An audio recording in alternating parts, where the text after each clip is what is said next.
The strong tower we can run to. No matter how strong the storm is, God is still greater than any storm that we are facing. We should run to Him so that we will have our safety and security. So ito po yung ating ito po yung i-share ko sa inyo na devotion ko ngayong araw na to, na sobra ring applicable sa akin. So Proverbs 18 verse 10, the name of the Lord is a strong tower, the righteous run to it and are safe. Panginoon daw ang ating matibay na sandigan, ang ating muog. So yan po, Proverbs, it's written by King Solomon, di ba? Yan. So yung part na yan, it's such a beautiful message from God na ang kanyang mga anak na tunay na nagtitiwala sa kanya ay laging siya ang magiging takbuhan, pahingahan, kalakasan, sandigan. Naalala ko dito sa verse na to yung kanta ng Victory, yung safe. Yan. So yun. God's name represents His power, character, and authority. The verse shows true safety is not found in riches. Parang yung last time na mga devotional ko din. Yung about security mo, kung nasan ba? Where your heart truly, ano yung tinetreasure ng heart natin. True safety is not found in riches, people, or strength, but in the Lord Himself. When the righteous run to Him, they find protection and peace. So, what's our application upon hearing this verse? When we feel afraid, overwhelmed, or uncertain, let us choose to run to God first in prayer instead of relying on our own strength or other people. We will trust that He is our only refuge and strength. Relate, 'di ba? Kasi may mga times kasi na pag meron tayong problema na kinakaharap, ang una nating option, ang unang response natin is humingi ng tulong sa ibang tao. Or humingi ng advice, 'di ba, sa mga malalapit nating kamag-anak, kaibigan, mga ka-churchmates, walang masama doon. Pero minsan kasi kung uunahin nating humingi ng wisdom, ng tulong, ng magsika ng ni Lord, magsika kay Lord bago sa ibang tao. Syempre si Lord, alam niya kung ano yung kasagutan sa problema mo at alam niya yung kailangan mo that time. 'Di ba? Doon pa lang mako-comfort ka na eh. Kasi minsan sa dami-dami ng mga kinausap mo, wala namang ni isa doon, walang nakapagbigay ng kasagutan sa tanong mo or sa inaasa mong tulong, 'di ba? So minsan, wag nating gawing last option si Lord.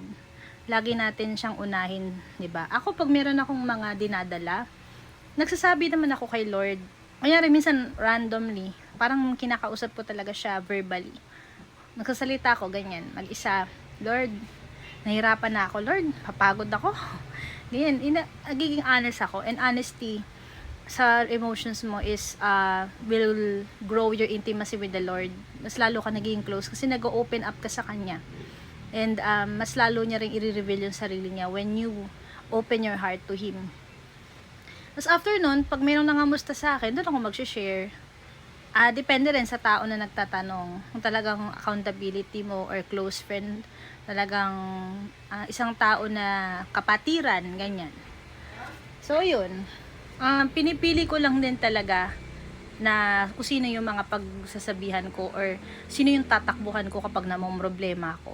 Meron kami sa church ng accountability group, discipleship group, na ang purpose nun is to really kayo yung magtutulungan sa faith, kayo yung magpapalakasan ng loob ng isa't isa, kayo ang magagabay sa isa't isa sa pag-grow nyo sa relationship nyo sa Panginoon, di ba?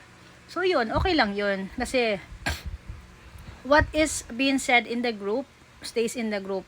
Yung mga confidentiality ba, as a covenant yan. So may tiwala ka naman to pour out your heart, di ba? Sa lalo na dun sa mentor mo or sa discipler mo, sa mga kasamahan mo na talagang na-build na yung relationship natin through the years. And pero more than that, they are still people. They cannot really satisfy kung ano yung nagko-quench ng thirst mo. O what your heart longs for, di ba? Na comfort and peace which is only found in the Lord. So ayun. Siya nga yung ating the righteous. So, ang tatakbo lang talaga kay Lord dyan is yung mga believers. Pero hindi, lahat po, walang exempted. Lahat ay welcome open arms ni Lord. Kahit yung mga, especially yung mga hindi pa nakakilala sa Kanya, He is really waiting for them to know Him and to come to Him.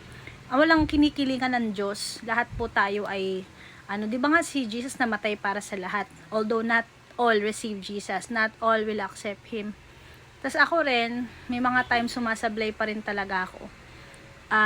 Marami akong struggles sa buhay. And minsan nagpo-fall short pa rin ako kay Lord. And ang kahalagahan nun, andun lagi yung heart of repentance, heart of, hindi naman ako perfect, hindi ako santo, hindi ako santa na hindi nagkakasala. Gaya ninyo na sumasablay pa rin po. Pero, at least, lesser and lesser na yung mga sins mo. Every day, you are growing always to be a better person as the Lord wills, diba? Na, sabi nga, it is God who works in you, diba? To will and to act according to His good purpose. So, yun naman, may pagbabago naman. Ang masa kasi nun, ang proof din ng isang genuine faith kay Lord is may pagbabago sa buhay mo.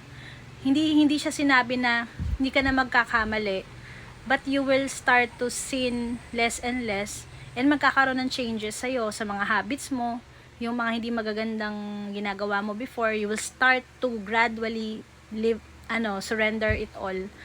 Give up mo na yung mga ginagawa mong mali. Pero hindi yun madali. Kailangan talaga ng Holy Spirit. Naranasan ko yan struggle. Lalo na yung mga habitual sins, ganon.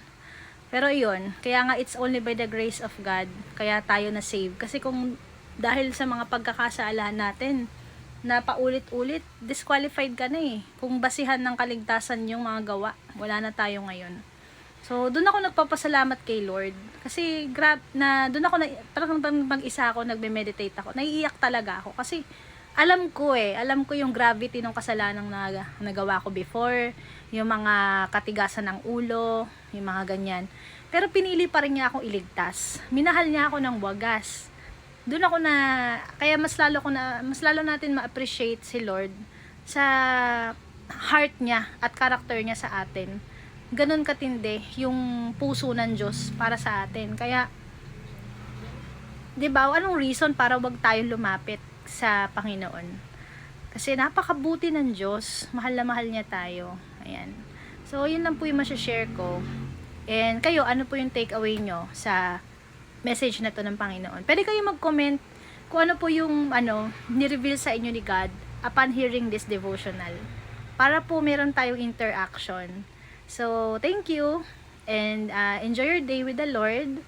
Keep on fighting for the faith. And keep on trusting God. God loves you guys. Bye-bye.